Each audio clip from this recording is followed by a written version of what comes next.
Next है कि कटी प्रदेश में पट लगाकर गोफणी का बंध बांध रहे हैं, परंतु स्नेहन और सेक निषेध है। तो इतना ध्यान रखना कि कटी प्रदेश के अंदर एक तो गोफणी का बंध आया है। इन पे वैसे सवाल नहीं आते, ये सवाल सुश्रुत सूत्र में मैं आपको पढ़ाता हूँ कि कहाँ पे कौन सा बंध बांधते हैं, है ना, वहां से पूछे जाते हैं। लेकिन फिर भी चिकित्सा में कुछ जगह पे अलग दिए हुए हैं जैसे, तो हम देख लेते हैं। तो कटी प्रदेश में गोफणी का बंध की एक बात आई है, ठीक है। और स्नेहन और सेक निषेध है, ये याद रखना कि कटी प्रदेश में स्नेहन नहीं कराना और सेक भी नहीं कराना, ये मना है, ये याद रखने की बात है। नेक्स्ट कह रहे हैं मेदवर्ती का छेदन ना करने पर आटोप, मरण और शूल हो जाता है। और इसकी चिकित्सा में द्यूकरंज तेल का यूज करते हैं, जो मेदज ग्रंथि की चिकित्सा में भी इस्तेमाल होता है, ठीक है, जो मेदज ग्रंथि की चिकित्सा में भी इस्तेमाल होता है। आर्यन, जी सर। सन्निपातिक ग्रंथि का उल्लेख किस आचार्य ने किया? सन्निपातिक का सर, माधव सर माधव ने। और कौन सर बताएगा? पहली बात तो सर। तो भेल। भेल ने किया। और सन्निपातिक अर्बुद का उल्लेख हारिस। हारित ने। हारी। ठीक है। आर्यन कुछ और कहना चाह रहे थे, कुछ कह रहे थे पहली बात, कुछ ऐसा बता रहे थे? ना ना सर, कुछ और सर, कुछ कुछ और और? कंफ्यूजन हो गया। चलो कोई बात नहीं, देखो चलो आगे। ठीक है ना, तो याद रखना। अच्छा है क्या है मेदवर्ती? तो ओमेंटम जो है उसके साथ रिलेट कर लेते हैं हम लोग, ठीक है। तो मेदवर्ती उसको मान लेते हैं कि उसका छेदन करना है, मतलब कि अगर नहीं किया उसका तो क्या हो जाता है? आटोप, मरण और शूल, कह रहे हैं ये चीजें हो जाती हैं। आटोप, मरण और शूल।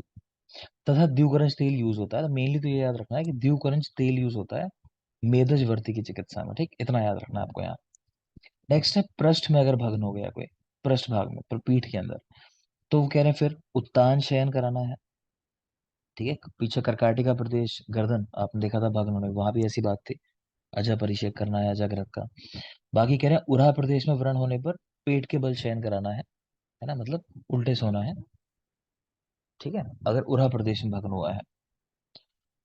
नेक्स्ट देखोगे शाखा, शाखा में तिर्यक और विवृत व्रण हो जाए, शाखा यानी हाथ पैरों की बात कर रहे हैं, कि उनमें बड़े साइज का व्रण हो गया, तिरछा काट दिया किसी ने और बड़ा व्रण है, तो वहां वही सीवन कराओगे। वेल्ली तक बंधन की बात हो रही है, बंधन का टाइप है ये वेल्ली तक।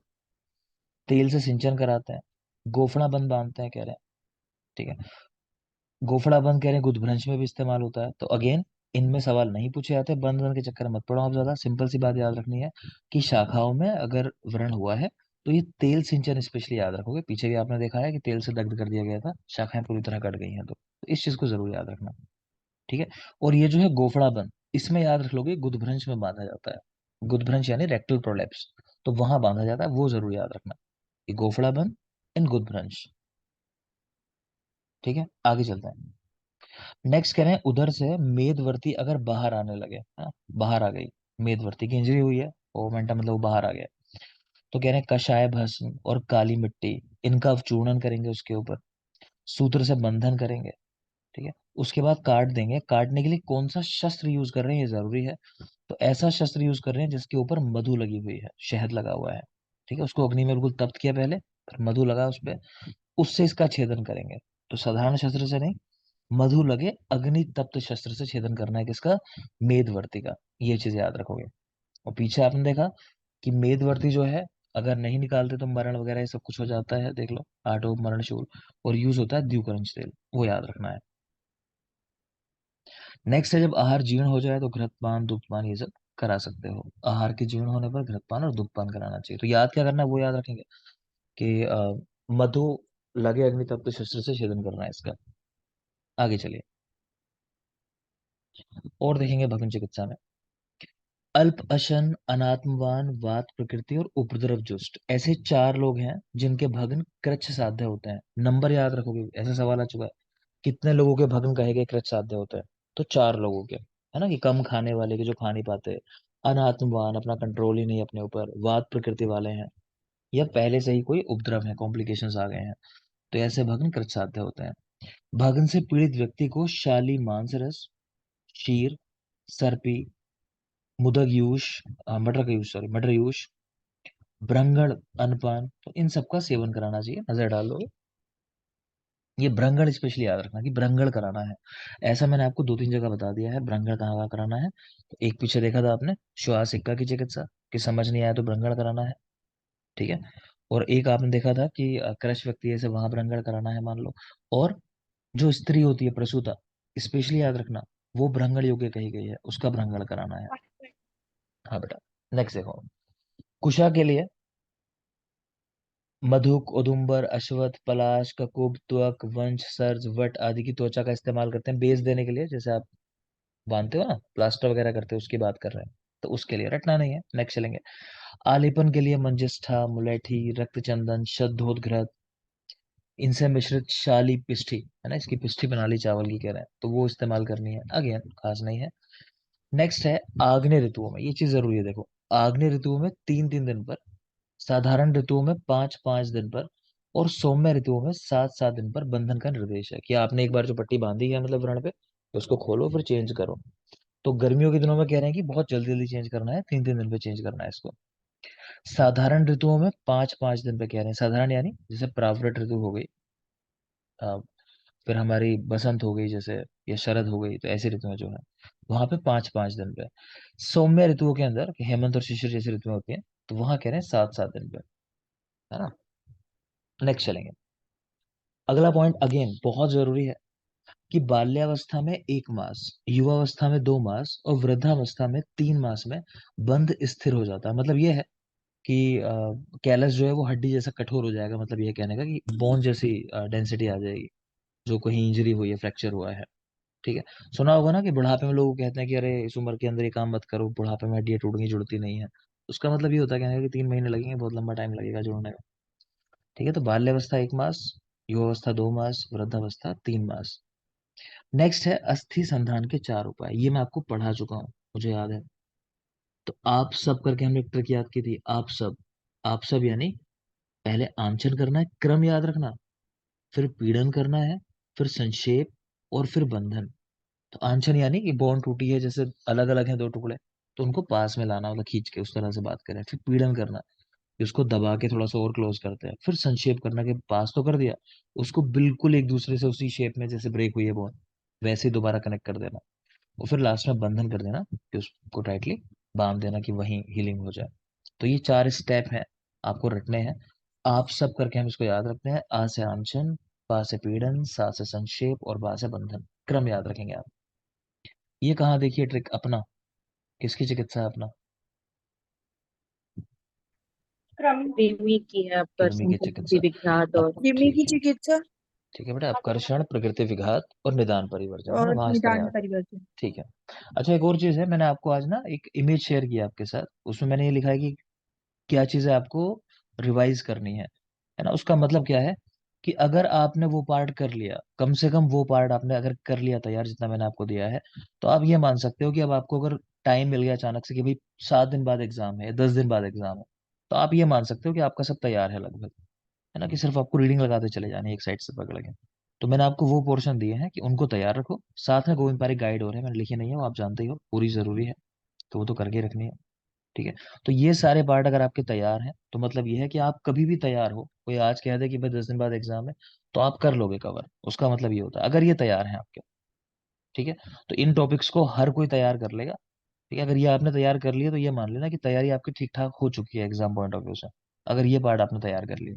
अगले कितने दिनों में कर लेते हो, तो मैं वेट करूंगा, तो मुझे मैसेज डालते रहना जिस जिसके तैयार होते जाए, तो मैं थोड़े सवाल करके चेक भी कर लूंगा कि हाँ सच में तैयार है या नहीं है, ठीक है। मुझे मैसेज डालते रहना जिसके जिस क्रम में भी तैयार होते ना, कि सर मैंने कर लिया, तो मैसेज डाल देना, ठीक है। क्योंकि अब वो टाइम है कि अब समय नहीं है इतना कि कोई कहेगा 2 महीने बाद हुए मेरे तैयार, नहीं। तो अगले ये मैं उम्मीद करता हूँ 7 8 दिन मैक्सिमम आप लोग मुझे मैसेज डाल दोगे, ठीक है। देखो आगे। तो अस्थि संधान के 4 उपाय, तो आंचन, पीड़न, संक्षेप और बंधन। नेक्स्ट है भग्न में साधारण बंध बांधना चाहिए, है ना, मतलब ज्यादा दिमाग नहीं लगाना, कह रहे हैं कि बहुत टाइट नहीं बांधना, बहुत लूज नहीं बांधना है, कि जैसे आप नॉर्मल प्रोसीजर करते हो उस तरह से। अगर ज्यादा लूज बांध दिया, अति शिथिल, तो क्या होगा, संधि में स्थिरता नहीं आएगी, है ना, आप कुछ काम भी नहीं कर पाओगे, कि अगर लूज बांधेगा ज्यादा, तो क्योंकि वो सपोर्ट मिलता है कहीं ना कहीं, जो बंधन होता है आपको जितना सपोर्ट मिलता है उससे, तभी कोई मूवमेंट हल्के बहुत हो पाते हैं। तो अति शिथिल बांधने से संधि में स्थिरता नहीं आएगी। कह रहे हैं ज्यादा गाढ़ बांध दिया, मतलब बहुत टाइट बांध दिया, तो उससे त्वचा आदि में शो ऑफ हो सकता है, रुझा और पाक, ये चीजें हो सकती हैं। तो ज्यादा टाइट भी नहीं बांधना है, ज्यादा लूज भी नहीं बांधना है।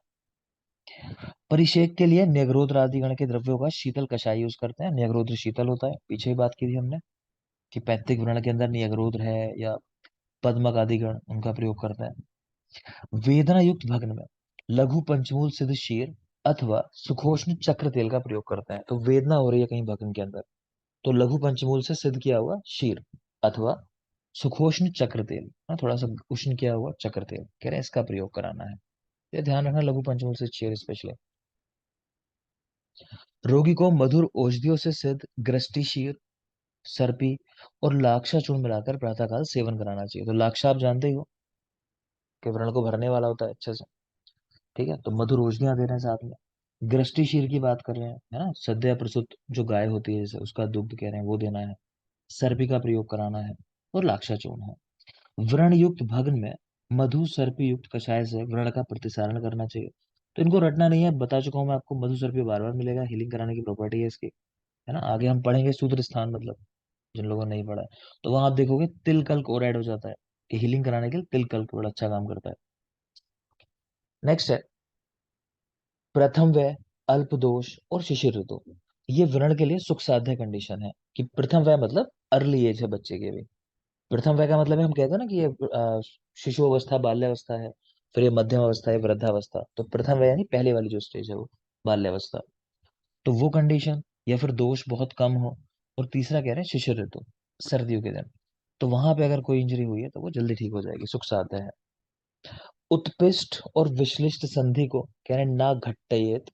घट्टन का मतलब है कि उसको रगड़ना नहीं चाहिए। ऐसा ना हो कि जैसे आप ना कर्ण संधि बंधन पढ़ेंगे हम लोग सूत्र स्थान में, तो वहां आप ये देखोगे बात तो कि आपने बिल्कुल जाना। अब वो सब चीजें तो मना ही है, लेकिन उसमें एक सावधानी और आती है कि बनाने के बाद स्पेशली यही ध्यान रखना है कि कान को भी ऐसा नहीं कि रगड़ नहीं देना है।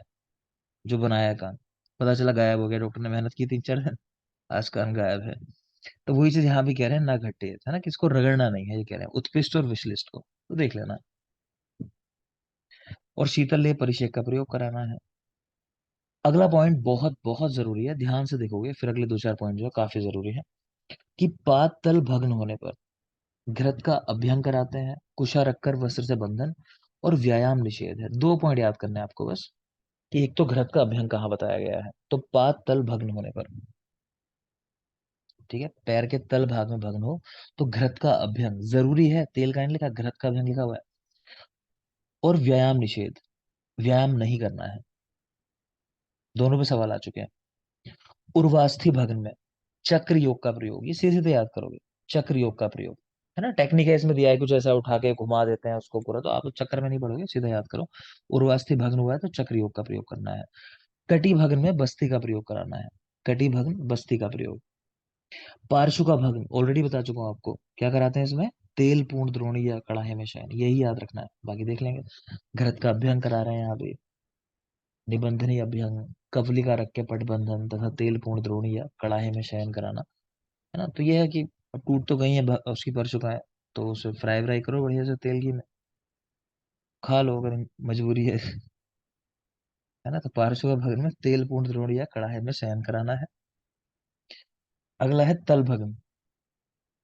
तल भग्न का मतलब बहुत जरूरी है, आगे ध्यान से देख लो, कि हाथ की बात कर रहे हैं, पीछे पैरों की बात की थी, पैरों में भग्न हुआ तो क्या कर रहे थे, घृत का अभ्यंग कर रहे थे और व्यायाम निषिद्ध था। और यहाँ भी ध्यान से देख लोगे, इस पे सवाल आया हुआ है, और मुझे लगता है लास्ट टाइम यूपीएससी में क्वेश्चन था ये, कि क्रम क्या है इसका। तो आम तेल का परिषेक कराना है। आम तेल का परिषेक, आम तेल 2 जगह पढ़ते हैं मेनली हम लोग, एक तो यहाँ देख रहे हो तलभद्र, और एक पढ़ेंगे जब कर्ण वेदन कराया जाता है ना, तो हाँ बेटा, तो कर्ण वेदन के अंदर भी है कच्चे तेल का, आम तेल का, मतलब उसको लगाना होता है। ठीक है, तो आम तेल का परिषेक कर रहे हैं। इसके बाद मृत्तिका पिंड, लवण पिंड और पाषाण, इनका धारण करें। ये क्या चीज है, कि कभी देखा होगा डॉक्टर हाथ में वो स्प्रिंग वाला वो दे देते हैं, है ना, एक्सरसाइज करने के लिए हाथों के लिए। तो यहाँ भी वही तरीका है, धीरे धीरे आप हार्ड चीज ज्यादा लेके उस पर प्रेशर लगा रहे हो। तो शुरू में मिट्टी का पिंड है, ढेला जिसे कहते हैं गाँव की भाषा में, वो खेत जोतते हैं जैसे, उस समय टुकड़े बन जाते हैं मिट्टी ऐसे कुछ, तो उनको दबाने की प्रैक्टिस करनी है पहले, की पावर उस पर अप्लाई करनी है। उसके बाद लवण पिंड, नमक का। तो नमक क्योंकि वाटर एब्जॉर्ब कर लेती है थोड़ा सा और हार्ड हो जाता है, उसके कंपैरिजन में देखोगे तो। तो कि फिर उसको तोड़ने की कोशिश करनी है मतलब। और जब उस पर प्रैक्टिस हो जाए फिर धीरे धीरे फिर पत्थर थोड़ा सा और हार्ड, उसको तोड़ने की कोशिश करनी है। क्लियर? तो ये क्रम याद रखना, मृत्तिका पिंड है, फिर लवण पिंड है, फिर पाषाण धारण की बात कर रहे हैं तल भग्न होने पे। नेक्स्ट है अनसंधि शोल्डर। तो ये चला गया तो मूसल से कक्षा प्रदेश को उत्क्षेपित करेंगे, कह रहे हैं वही उठाने के लिए ऊपर, जैसे चक्र योग देखा ना इसकी तरह ही हल्के हल्के। तो यहाँ पे बस सीधा उठा देते हैं, चक्र योग में घुमा के पूरा लाता है। और फिर कह रहे हैं स्वस्तिक बंध बांधते हैं। ये बंध याद रखना है आपको, ये जरूरी है कि स्वस्तिक बंध अनसंधि में बांधना है। जैसे दूसरा एक जो भग्न आपको आज बताया मैंने जरूरी, वो बताया गुदभ्रंश के अंदर, कौन सा बोलो? वो गोफड़ा। फड़ा वो फड़ा गोफड़ा बन। बंध। ठीक है, तो ये दो ही कहे मैंने अभी तक जरूरी, बाकी लिखा चाहे कुछ भी आ रहा हो। नेक्स्ट आता है बेटा हनुसंधि विश्लेष। हनु कहते हैं जो, ये चिन्ह जो होती है, जो इसको पूरा रीजन जो इसके लिए मेनली बात आई है। तो हनुसंधि विश्लेष हुआ है तो क्या करना है? तो पंचांगी बंध कह रहे हैं, पंचांगी बंध। वातग्न और मधुर द्रव्यों का नस्य देना है, वात को हरने वाले और मधुर द्रव्यों का नस्य देना है।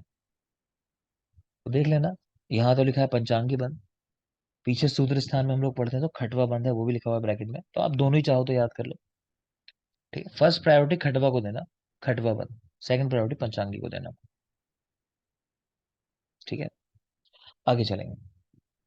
ग्रीवा भग्न में 7 दिन उत्तान शयन कराना है। ठीक है, सोचो कितना जल्दी ठीक कर लेते होंगे, 7 दिन उत्तान शयन, फिर ठीक व्यक्ति गर्दन कट गई थी, तो बड़ी बात है ना। हम मजाक तो कर समझते हैं पढ़ते हुए, लेकिन सच में मतलब होगा उस जमाने में। सोचो कि 7 दिन उन्होंने टाइमलाइन दे दी क्लियर कर, 7 दिन उत्तान शयन कराना है। भग्न में इस प्रकार प्रयत्न करें कि पाक ना हो, क्योंकि मांस, स्नायु, सिरा इनमें पाक होने पर भग्न कष्ट साध्य हो जाता है। ठीक है, पाक से बचाना है, सिंपल सी बात है। शरीर की ऊर्ध्वकाय के भग्न होने पर मस्तिष्क अयम जो लिखा है मतलब शिरोबस्ती देनी है, कर्ण पूर्ण कराना है, घृतपान कराना है, नस्य देने हैं, नहीं रटना। सिंपल चीजें हैं, वो चीजें कराओगे जो कराते हैं उर्दू भग्न होने पे, या कुछ भी ऊपर के हिस्से के लिए जो भी चिकित्साएं हैं। इतना ध्यान रखना कि वो नहीं कराई जाएंगी तीक्ष्ण चिकित्साएं, है ना। तुक्का लगाओ कहीं, तुक्के में ये भी लगा दो कि शिरोविरेचन कराएंगे उसको, है ना। आप कई लोग ऐसे तुक्के लगा देते हो, तो यहाँ वो चीजें नहीं करानी, भ्रंगण कराना है, वो पहले आपको कॉन्सेप्ट दे दिया है मैंने, ठीक। तो उस पे चलना। शाखा में भग्न होने पर अनुवासन बस्ती हितकर होती है। शाखाओं में भग्न हुआ है तो अनुवासन बस्ती कहने हितकर है। जंघा और उरु के भग्न में कपाट शयन विधि हितकर है, इसको याद रखोगे। जंघा और उरु के भग्न में, और बाकी ये सब जो नाम लिखे हैं ना, यहाँ पे भी कपाट शयन विधि यूज कराते हैं, तो सारे नाम आपको रटने हैं बेटा। ये सवाल आ चुका है एग्जाम में कि इनमें से किसके भग्न में कपाट शयन विधि यूजफुल है। तो कैसे दिया था ऑप्शन उन्होंने? एक दे दिया जंघा उरु, एक दे दिया श्रोणी पृष्ठवंश, एक दे दिया वक्ष और अक्षक, और एक लिख दिया ऑल ऑफ द अबव। तो ऑल ऑफ द अबव वाला ऑप्शन चूज करना है आपको, समझ रहे हो ना। तो ऐसा क्वेश्चन दिया था, तो याद रखोगे जंघा, उरु, श्रोणी, पृष्ठवंश, वक्ष, अक्षक, इन स्थानों के भग्न में या संधि विश्लेष में के अपने स्थान से हट गई हो, कपाट शयन विधि यूज करनी है। नाम याद रखोगे। नेक्स्ट देखते हैं। गंध तेल पान के लिए भी इस्तेमाल होता है, अभ्यंग के लिए भी इस्तेमाल होता है, पिलाने में भी और इसको लगाने में भी, गंध तेल। नेक्स्ट है कपाल भग्न होने पर यदि मस्तुलुम का श्राव ना हो, तब मधु और सर्पी रखकर पटबंधन करना चाहिए, 1 सप्ताह तक घृतपान कराना चाहिए। क्या कहना चाह रहे हैं कि सिर में इंजरी हो गई है मान लो, है ना, लेकिन इंजरी ऐसी नहीं हुई है कि बहुत सीवियर इंजरी है, क्योंकि सीवियर होती शायद तो कह रहे हैं मस्तूलों का श्राव हो जाता, मतलब सीएसएफ जो है वो लीकेज हो जाती है उसकी, ये कहना चाह रहे हैं। ठीक है, तो यानी ठीक कर सकते हो उसको, तो क्या करना है, मधु सर्पी रखकर पटबंधन कर देना है, मतलब पट्टी बांध देनी है, और 1 सप्ताह तक उसको घृतपान कराना है, क्योंकि शीतल है तो वो ध्यान रखना है। ठीक है, तो आपका कॉन्सेप्ट क्या होगा यहाँ पे कि मस्तूलुंग श्राव नहीं हुआ तो साध्य है, तो ठीक हो जाएगा, इतनी बात याद रखनी है आपको। पतन, अभिघात, शून आंग, आशतम, कह रहे हैं कोई गिर गया है, कोई इंजरी हुई है, गिरने से नहीं हुई है, चाहे स्वेलिंग हो रही हो, क्या पता वहां पे, है ना, ओपन इंजरी नहीं है, लेकिन इन सारी कंडीशन के अंदर शीतल प्रदेह का यूज करना है। कुल मिला के बात यह है कि अगर इंजरी हुई है तत्काल की, तो शीतल ही चिकित्साएं करोगे, ये कहना चाह रहे हैं। नख संधि के उत्पिष्ट होने पर और रक्त अनुगत होने पर आरस से अधि मंथ कर, मंथ ये मंथन है वैसे, अधि मंथ हटाओ, मंथन वर्ड कर लो तो इजी रहेगा आपके लिए। रक्त निकालने के बाद शाली पिष्टी का लेप लगाना है। क्या कह रहे हैं बता दे रहा हूँ, ये ऐसा कहना चाह रहे हैं कि कई बार क्या होता है, नख है जैसे नाखून है, वो दब गया कहीं, मान लो उस तरह की इंजरी हो गई, ठीक है, तो कोई ऐसी इंजरी अगर हो जाए, कह रहे हैं कि वहां पे देखा होगा आपने, रक्त आ जाता है, नाखून का कलर भी चेंज हो जाता है कई बार, है ना, ब्लड दिखाई देता है बेस में, तो ये कह रहे हैं कि वो रक्त जो आया है ना उसको निकालना है वहां से, है ना। अदरवाइज देखते हैं बाद में कई लोगों के नेल का कलर चेंज ही रह जाता है लाइफ लॉन्ग के लिए, उस तरह की बात कह रहे हैं। तो रक्त अनुगत होने पर आरे से कौन सा हमें शस्त्र यूज करना है, आरा, कह रहे हैं आरे का यूज करना है। तो इससे वहां पे कह रहे हैं कि रक्त निकाल दोगे और उसके बाद शाली पुष्टि का लेप कर दोगे। तो बस याद रखो, आरे से रक्त निकालते हैं नख संधि के रक्त अनुगत होने पर, इतना याद रखो। और देखिए, तो चरक काश्यप में भी कह रहे हैं इस नाम से अध्याय है। आपको मैंने चरक के टाइम में भी बात पढ़ा दी थी, द्विवर्ण चिकित्सा अध्याय जो है, ठीक है। भेल में भी है इस नाम से चैप्टर है। वर्ण के दो भेद, अभी पढ़ी लिखी चीजें आएंगी हमारी, है ना, तो जल्दी से देख लोगे। जो हमने पढ़ रखा है वही लिखा होगा, रिवीजन होगा, समझे। तो शारीरिक आगंतुक वर्ण दो प्रकार के। आगंतुक व्रणों में पित्त का शमन करने के लिए शीतल क्रिया करनी चाहिए। वर्ण संधान के लिए मधुसर्पी का प्रयोग। ये एक पॉइंट है नया, कि दोष के प्रसरण कितने प्रकार के होते हैं, दोष जो फैलते हैं आगे वो कितने प्रकार से फैलते हैं। तो कह रहे हैं 15 या 16, दोनों याद रखोगे। तो 15 तो है कि जहां और दोष साथ में लिखे हुए हैं, और एक है कह रहे हैं कि कोई दोष नहीं है, शुद्ध व्रण जो है, मतलब वो भी फैलता है। तो 15 या 16 भेद। 16 कैसे होते हैं, शुद्ध भेद को भी मिलाकर इसके अंदर, ठीक है। जैसे आपको वो पढ़ा है ना, स्नेह की कितनी परिविचारणाएं होती है, तो कितनी होती है। 24 और 64।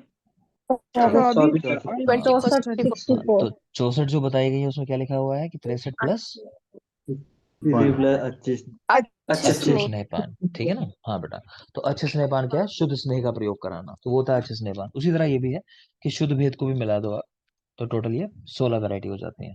व्रण के द्विविध लक्षण, सामान्य विशेष देख लिया आपने। सामान्य लक्षण रुक होता है। व्रण गात्र विचूर्ण व्रणातीत व्रणा आपने देख लिया। अब आगे देख लो आप, ये दोषों के अनुसार बता रहे हैं किस तरह लक्षण मिलने वाले हैं व्रण के अंदर आपको, ये नई चीज है, ध्यान से देखेंगे। पहला है वात दुष्ट व्रण, वहां क्या मिलेगा, पिछलो, अल्पश्रावी, रूक्ष, चटचटायनशील और निर्मासम। तो याद रखने के लिए याद रख सकते हो आप ये, चटचटायनशील, है ना, चटचट की आवाज होना उसके अंदर। जैसे शायद आपको पढ़ाया हो कि किस प्रकृति का लक्षण है चलते समय संधियों में स्फुटन होना, वाट वात वाह। प्रकृति, ठीक है। तो हाँ, वहीं से रिलेट कर सकते हो कि चटचटायनशील भी वात दुष्ट व्रण है। बाकी मांस यहाँ नहीं होगा, वात तो वैसे ही सुखा देगा जो भी कुछ होगा, ठीक है। पिछल चाहो देखना, देख सकते हो कि वात की वजह से पिछलता नहीं होती है, लेकिन यहाँ लिखी है। पित्त में किंचुकोदक, आभम, उष्ण श्रावी, पीत पटका जुष्टम, कुछ नहीं रटना, नॉर्मल कैरेक्टर है सारे।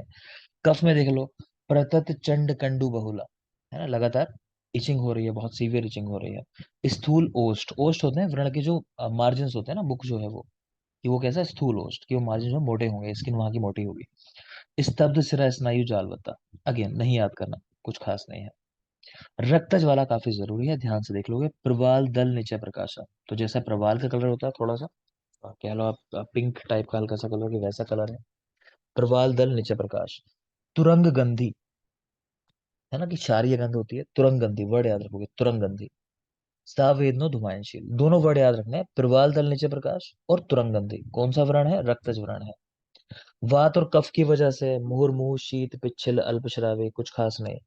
पित्त और रक्त की वजह से देख लो, ये याद रखना आपको, घृत मंड आभो, तो घृत के मंड जैसा, लिक्विड जैसा। मीन धावन तोय गंधी, है ना, मछलियां धोई गई हो पानी के अंदर, उस तरह की स्मेल आती है, पित्त और रक्त की वजह से, ठीक है। तो मैं तो ऐसे याद रखता था कि प्यार में क्या किया किसी ने, मछलियां धो के घी के अंदर बना के दी हैं, है ना, होता है ना मम्मी लोग की, कोई और आया तो उसको दे दिया कि तेल के पराठे बना के दे दिए, उस तरह की चीज दे दी। और अपने खास वालों को घी के बने, वो भी हाथ का घी निकाला हुआ, उससे चीजें दी जा रही हैं। तो ऐसा कर लो कि, ठीक है ना, कि प्यार में मछलियां दी कैसे, घी में बना के, कि इस तरह फ्राई करके दी। नेक्स्ट है वात, कफ और रक्त, ये दोष है अगर इनकी वजह से, कंडु स्फुरण, चुमचुमायन प्राय, मतलब इचिंग जैसा होना ऐसा।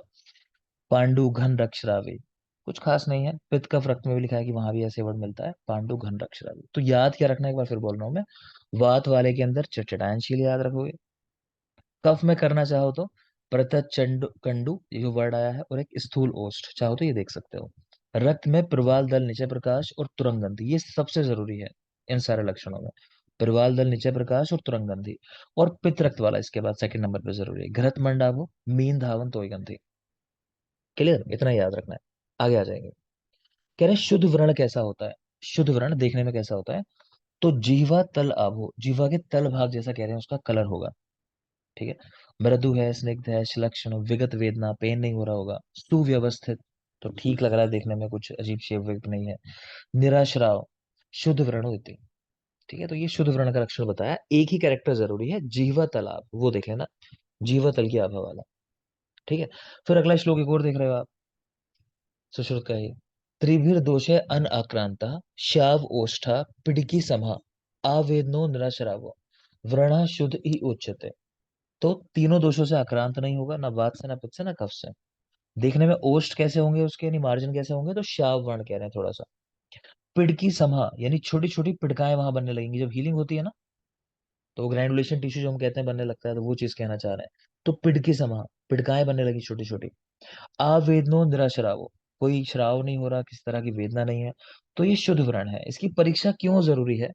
कि व्रण जब तक ठीक ना हो, मतलब शुद्ध ना हो जाए, तब तक हम हीलिंग नहीं होने देते। हमें रोकनी भी होती है हीलिंग होना कई बार, है ना, कि जब तक हमें लग रहा है कि पस है, मान लो पता चला हीलिंग हो गई, पस अंदर रह गया, तो वो परेशानी करेगा। या मान लो किसी के शरीर में कई बार कोई चीज अंदर चली जाती है कि कोई निडल चली गई टूट के, मान लो आधी, तो आप ऐसा नहीं कर सकते ना, अरे ठीक हुआ चलो, गायब हो गई दिखने, अभी सही है अंदर है, इसको कवर ऊपर बंद कर देते हैं, इसको पट्टी बांध देते हैं ना, तो उसको निकालना है। तो वही चीज है कि जब तक कुछ गड़बड़ है अंदर, तो उसको जब तक बाहर नहीं निकाल दोगे तो हीलिंग नहीं होने देनी है। तो ये इंश्योर करने के लिए कि अब हीलिंग करवाना शुरू कर सकते हैं, तो ये देखना जरूरी है। क्लियर? आगे देखें। व्रण चिकित्सा के 60 उपक्रम सुश्रुत ने बताए हैं, चरक ने 36 उपक्रम बताए हैं, बात हो चुकी है हमारे। पत्रच्छादन एक वर्ड है, जो चिकित्साएं है ना 36 चरक की, उन्हीं में आता है।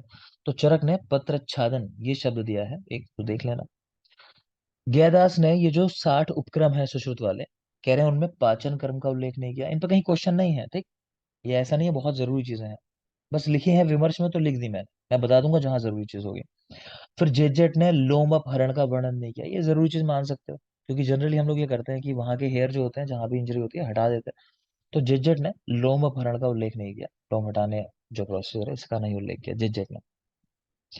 अपतर्पणम आद्य उपक्रमा एष सर्व शोफा नाम सामान्यम प्रधान तमश्चा, बहुत जरूरी बात है कि अपतर्पण चिकित्सा जो है वो सभी शोफ या कह लो इंजरी जितनी भी होती हैं उनमें प्रधान और पहले किया जाने वाला उपक्रम है, कि सबसे पहले वही करना चाहिए, अपतर्पण। और इसको प्रधानतम कहा गया। तो अब सुश्रुत में मैंने आपको बताया होगा दो चीजें हैं, कि पहली चिकित्सा क्या होगी, अपतर्पण होगा या आलेप होगा। तो चिकित्सा में क्योंकि लिखा हुआ है अपतर्पण, तो इसको यहाँ से ही मान लेते हैं हम कि पहले अपतर्पण लगाएंगे, अदरवाइज आलेप लगाएंगे। जनरली एक साथ देता नहीं है, हमें इस कंडीशन में डालेगा नहीं वो कि क्या लक्षण होंगे दोनों में से, तो एक ही देगा कोई। क्लियर? अब ऐसा पूछना, मैं जब सर दिया तो क्या पक्का बताओ ये क्या लगाना है, नहीं ऐसा कर दिया तो वो करेगा, तो भाई उसकी जिद है ना, दिया नहीं है कभी ऐसा क्वेश्चन बना के, वो बेवकूफी में बनते हैं ऐसे क्वेश्चन। आगे देखो, शोध के 11 उपक्रम बताए गए हैं। जो 60 उपक्रम है ना, उनमें से कह रहे हैं शुरू के जो 11 उपक्रम है वो तो शोध को ही हरने वाले हैं, सारा फोकस उसी पे होता है कि शोध दूर करना है पहले। अब ये उपक्रम के जो नाम है 60 के अंदर, हम सारे नहीं पढ़ेंगे, लेकिन जो कुछ जरूरी है, जरूरी बातें हैं, उनको डिस्कस करेंगे। तो फर्स्ट जैसे आलेप के लिए लिखा हुआ है कि आलेप कहाँ लगाना है, तो शोफेशु उत्थित मात्रेशु वर्णेशु उग्र रुजेशु च, यानी ऐसा शोफ जो उठा हुआ है। ये तो आप जानते ही हो कि आचार्य ने आकृति के आधार पर शोध के 3 भेद बताए हैं। बोलो। भाग बढ़ने, वाह प्रकृति भाग में घटना, भेद। ठीक है ना। तो वो यहाँ कह रहे हैं कि शोफ है, उठा हुआ दिखाई दे रहा है आपको। दूसरा, उसके अंदर उग्र रुझा हो रही है, तो ऐसी कंडीशन में आपको आलेप का प्रयोग करना चाहिए। ये यूज केस बता रखा है, याद रखना कि कहाँ यूज करना है किस चीज को। तो आलेप यूज करोगे उत्थित शोध के अंदर, और जहां रुझा हो रही है व्रण के अंदर वहां। कार्य क्या करता है, तो प्रहलाद ने शोधने चा शोफस्य हरणे तथा उत्सादने रोपणे चा लेपा स्यात्तु तदर्थ कृत, सारे काम कर देता है, तो रटने की जरूरत नहीं है। प्रहलादन कर रहा है, शोधन भी कर रहा है, शोफ को भी दूर कर रहा है, उत्सादन भी करने की क्षमता है इसमें, रोपण करने की क्षमता भी है, तो सारे काम कर देता है। नेक्स्ट आ जाओ, परिषेक। परिषेक वेदना शांति के लिए होता है। पीछे हमने देखा कि वेदना हो रही हो तो थोड़ा सा उष्ण करके चक्र तेल का प्रयोग था, इसके अलावा उष्ण घृत था, है ना, उसका प्रयोग कर रहे थे परिषेक के लिए। तो वो यहाँ लिख रहे हैं कि वेदना की शांति होती है। तुलना इसकी जल सिंचन से की गई है। जैसे अग्नि से कहीं जल गया हो कोई, वहां जल डाला जाए लाभ मिलता है, तो उसी तरह लाभ मिलता है यहाँ वेदना के अंदर भी परिषेक करने से। नेक्स्ट आते हैं सीवन और संधान कर्म। ठीक है, मतलब स्टिचेस लगाना और फिर संधान करना उसमें की हीलिंग हो जाए। तो आप आको उपद्रुता, ये चा मासस्था विवृताश्य, और कुछ नहीं। तो एक तो कह रहे हैं कि जहां पाक नहीं हो सीवन, जाहिर सी बात है वहीं करोगे आप, ठीक है। और दूसरा कह रहे हैं कि विव्रत, यानी अ, बड़ा व्रण है कोई, विव्रत का मतलब बड़ा मुख है उसका, तो उसमें तो सीवन करना ही पड़ेगा ना उसको, पास लाने के लिए, हीलिंग हो जाए जिससे। नेक्स्ट चलिए, पीड़न कर्म। तो बहुत जरूरी बात है कि जब भी आप आलेप लगाते हो ना, जिन लोग को नहीं पता बेटा आलेप, फिलहाल आप ऐसा मान लो कि आलेप मतलब क्या चीज है, ऐसी चीज है जो रक्त पित्त से होने वाले विकार हैं, मतलब उष्णता जो है उसको दूर करने वाली चीज है आलेप। और दूसरा, समझने के लिए ऐसा मान लो कोई लेप लगा रहे हैं, वो आलेप है। फिलहाल के लिए इतना समझ लो, है ना, बाद में पढ़ेंगे समझ में आ जाएगा। तो आलेप की खासियत होती है कि आलेप को ना कभी भी सूखने नहीं देते। अगर लगाया, कोई भी लेप लगाया मतलब उसको सूखने नहीं देते हम लोग, कि सूखेगा फिर हटाओगे ज्यादा कष्ट होगा, ठीक है ना। लेकिन अगर पीड़न कर्म आपको करना है, इसलिए आपने लेप लगाया है, तो उसको सूखने देते हैं। तो इसके पीछे लॉजिक ये बताते हैं, जो इसमें है देखोगे अभी आप समझ में आ जाएगा। तो पीड़न कहाँ कराना है पहले देखो। पोए गर्भानाम अणुद्वारान व्रणान मर्मगतान अपीचा, यानी पुए भरा हुआ है अंदर, और जो द्वार है ना, व्रण मुख जो है बहुत छोटा है, ठीक है, वहां से वो पस बाहर नहीं आ रहा। तो क्या कह रहे हैं कि पीड़न कर्म के लिए लेप लगा दो उसके चारों तरफ। अब जैसे मैं यहाँ आपको दिखा रहा हूँ बना के शेप, तो ये मान लो कि यहाँ व्रण है, अंदर इसके पस भरा हुआ है, तो इसको बाहर निकालना है, तो कह रहे हैं लेप लगा दो इसके ऊपर पूरा, ठीक है। तो लेप लगा दो कि जब वो सूखेगा लेप ना, तो सूखेगा मतलब आपस में पास आएगा, है ना, तो स्किन को भी मतलब संकुचित करेगा, तो अंदर जो भी पस होगा वो सब बाहर निकल के आ जाएगा। तो ये कॉन्सेप्ट है कि चारों तरफ मुख के आसपास वो लेप लगा दोगे और सूखने दोगे उसको, ठीक है। तो वो यहाँ कहना चाह रहे हैं। तो कह रहे हैं कि पीड़न के लिए जो लेप लगाया है उसको सूखने दे, अदरवाइज लेप को सूखने नहीं देते, कहीं भी लगा रहे हो आप, लेकिन यहाँ सूखने देते हैं। तो याद रखेंगे कहाँ कर रहे हैं, कि ये देखो, अणु द्वारान, ये वर्ड ध्यान रखना, अणु द्वार है और पुए गर्भान, गर्भ में पुए है यानी पस भरा हुआ है, लेकिन मुख कैसा है, छोटा है, तो ये बात ध्यान रखनी है। नेक्स्ट आता है निर्वापण। निर्वापण अगेन शीतल द्रव्यों का कराया जाता है, तो वही कह रहे हैं पैतृक व्रणों के अंदर, जैसे परिषेक है ना, वही चीजें समझो निर्वापण भी। नेक्स्ट है उत्कारिका। तो उत्कारिका तो जैसे ये हलवा या इस तरह की चीजें बनाई जाती है ना, तो वैसा ही लेप जैसा थोड़ा गाढ़ा, तो उस तरह की चीजें बना के उनका लेप लगाया जाता है, उत्कारिका बोलते हैं उसको। तो क्षीण मांस और तनु श्राव वाले व्रणों के अंदर, कहना है कि मांस जहाँ पहले से क्षीण है, तो आपने उत्कारिका बना ली मान लो मांस की, और उसको लगा दिया, तो वो है कि मांस है तो हीलिंग करेगा बहुत अच्छे से वहां का, कि वहां मांस खत्म हो चुका है, ठीक है। ये रटना नहीं है, मैं बता दूंगा, पीड़न वाला याद करना था, बाकी नहीं खास है। अगला है कषाय। कषाय मतलब कि आपने क्वाथ वगैरह तैयार किया है व्रण को धोने के लिए, साफ करने के लिए, वो बात है। तो अंतः शल्यान अणुमुखान गंभीरान मां संश्रितान व्रणम। तो ऐसे व्रणों में जहां अंदर शल्य हो, तो आपको उसको क्लीनिंग करनी है अभी, है ना, उसको बाहर निकालना है। जैसे हम लोग बात करते हैं रेबीज में, कि वहां पे क्या करना होता है, रनिंग टैप वाटर चला देते हैं हम लोग, तो इसीलिए कि कुछ भी रह ना जाए, वो थोड़ा बहुत भी राल या उसका अंश जो है रह ना जाए, तो सेम कॉन्सेप्ट यहाँ भी है। तो अंदर कोई भी शल्य है किसी भी तरह का, तो उसको वॉश करके निकालने के लिए, ठीक। तो देख लेंगे, बाकी कुछ खास नहीं है। नेक्स्ट है वर्ती और कल्क से शोधन। पूती मास प्रतिछन्नान महादोषज व्रणों के अंदर कोई खास नहीं। पूती मास मतलब फाउल स्मेल आ रही है, मास सड़ने लगा, तो वहां पे कह रहे हैं और ज्यादा शोधन करना पड़ेगा, खाली कषाय से काम नहीं चल रहा। तो अपना कुछ आपने वर्ती भर दी, या फिर कोई कल्क का लेप लगा के छोड़ दिया ट्यूब की तरह। व्रणों में 3-3 दिन पर रस क्रिया करनी चाहिए, यानी जो भी ट्रीटमेंट करना है, तो आपने देखा है पीछे, 3 दिन का टाइम था, 5 दिन का टाइम था, 7 दिन का टाइम था, है ना, तो कम से कम 3 दिन वाला टाइम है, मतलब तो वही कह रहे हैं कि 3-3 दिन पर रस क्रिया करनी चाहिए। नेक्स्ट आता है अवचूर्णन, कि कुछ द्रव्य लिए उनका चूर्ण आपने डाल दिया व्रण के ऊपर, तो वो कहाँ करना है।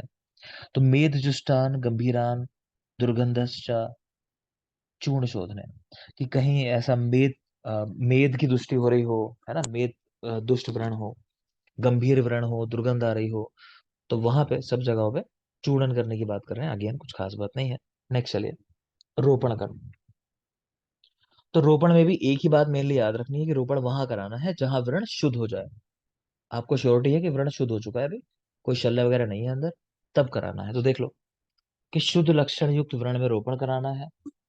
मधु मिश्रित तिल कल्क का प्रयोग कराया जाता है, अभी बताया मैंने आपको कि तिल कल्क जो है हीलिंग कराने में अच्छा होता है, तो मधु मिश्रित तिल कल्क। तो कह रहे हैं शोधन और रोपण दोनों काम करता है। मधु के साथ अगर तिल कल्क का प्रयोग कराओगे, तो शोधन भी करेगा रोपण भी करेगा। आगे फिर वही आप पहले से पढ़ चुके हो, वात पित्त कफ दुष्ट के अंदर शोधन रोपण कषाय क्या इस्तेमाल होंगे। तो वात में लघु और बृहत पंचमूल, पित्त में न्यग्रोत्र आदि का कुल्यादिगण, कफ दोष में आरक आदिगण और सुरसा आदिगण। तो समझ में आते हैं, कॉन्सेप्चुअल है, छोड़ दोगे। आगे चलिए। शोम का प्रयोग, शोम यानी कॉटन की बात कर रहे हैं यहाँ पे। तो कह रहे हैं लेखन कर्म में किया जाता है, धूपन कर्म के लिए है ना, कि जलाने के लिए भी इस्तेमाल करोगे। तो धूपन और लेखन कर्म में, नहीं याद करना। अभ्यंग पे आ जाइए। अभ्यंग करने से क्या होता है? तो कोई बताएगा स्नेह स्वेदन अध्याय जो आपको पढ़ाया है, उसमें भी स्नेहन के लाभ बताए होंगे कुछ, तो क्या लाभ देखे थे वहां? सर मार्दव स्वेदन निकला। हरिनाम चलो, समझ गए। जो मैं जानना चाह रहा था वो यही मृदुता करने वाला पॉइंट में जानना चाह रहा था। तो यहाँ भी देख पा रहे हो, तो मृदुता हो जाती है। अभ्यंग करने से वर्ण जो है वो मृदु हो जाता है। ठीक है, दोषों का शमन हो जाएगा और मृदुता हो जाएगी। इसको याद रखना इस पे, क्योंकि सवाल पूछ चुका है। तो ये आप वहां से भी याद रख सकते हो, ये नहीं कि यही याद रखना है। सूत्र स्थान में ऑलरेडी बता रखा है आपको कि मृदुता होती है। स्वेदन बोलो क्या करता है, मेनली किस लिए यूज करता है? मार्दवम कारकम। बेटा शीत शूल, शीत शूल उपरम, मेन कैरेक्टर वो है। जी शीत सर और शीत। शूल, ठीक है, शीत और शूल को दूर करना। तो यहाँ देख पा रहे हो शूल यानी रुजा, तो यहीं से इजीली कैच कर सकते हो। तो रुजा बताम, दारुणा नाम, कठिनाम तथा कि कठिन व्रण है, तो आप तो रुजा कैच करो। रुजा देगा ही देगा जब स्वेदन की बात करेगा वो, कि रुजा को दूर करने के लिए स्वेदन का प्रयोग कराते हैं। क्लियर। नेक्स्ट आता है विमलापन कर्म। तो स्थिर मंद रुजा वाले शोध के अंदर विमलापन कराना है। विमलापन क्या होता है कि उसको थोड़ा सा, वो नीचे लिखा है कि अभ्यंग स्वेदन कराना है, उसके बाद वेणु नाड़ी या अंगूठे से मर्दन करना है। बात समझ में आ रही है?